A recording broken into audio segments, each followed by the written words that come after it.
ये वाकई एक शेल कंपनी है।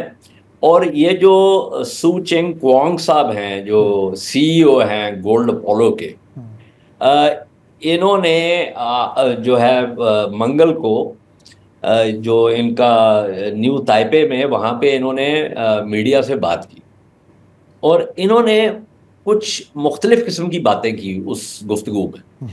पहली बात तो इन्होंने ये की कि जी ये जो प्रोडक्ट है, यानी ये जो पेजेस हैं, ये हमारे नहीं है, इनके ऊपर सिर्फ हमारा ब्रांड है। अच्छा, ये एक बहुत अहम बात है, क्योंकि आप सबको मालूम है कि जो ब्रांड है वो किसी भी, खास तौर पे एक मैन्युफैक्चरिंग कंपनी का, वो उसका वाइटल एसेट होता है। तो ब्रांड को जब आप ये कहते हैं कि हमने ब्रांड किसी को इजाजत दी है इस्तेमाल करने की, तो उसका क्या मतलब है?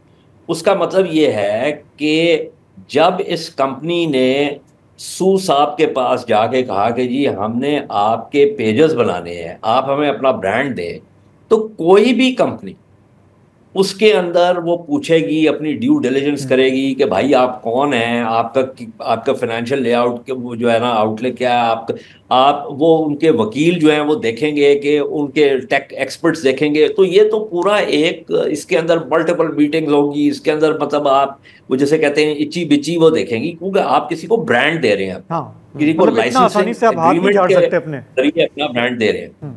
तो सू साहब ने कहा कि जी ये हमने नहीं, वो ये उनका ब्रांड है। अच्छा, उसके बाद क्या हुआ?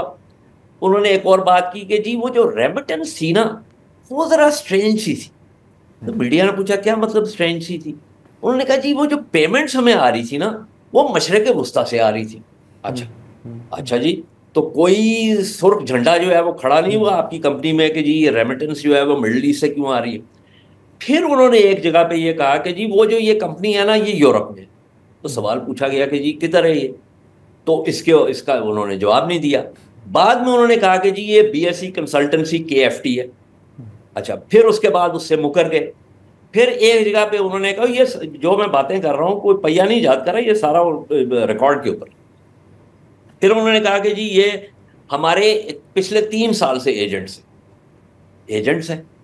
भाई, आप पहले कह रहे हैं कि ये कंपनी है जिसके पास मैन्युफैक्चरिंग कैपेसिटी है, फिर आप ये कह रहे हैं कि ये आपके एजेंट है। फिर इसके अंदर एक और सवाल भी पैदा होता है कि जो कंपनी जून 2022 में स्टैब्लिश हुई, वो पिछले 3 साल से आपकी एजेंट कैसे है? तो ये जो गोल्ड अपोलो के सीईओ की जो वजाहतें हैं, ये कोई भी लॉ एनफोर्समेंट का बंदा अगर उनके सामने बैठ गया, तो ये बड़ी आसानी से ये अकदा हल हो जाएगा।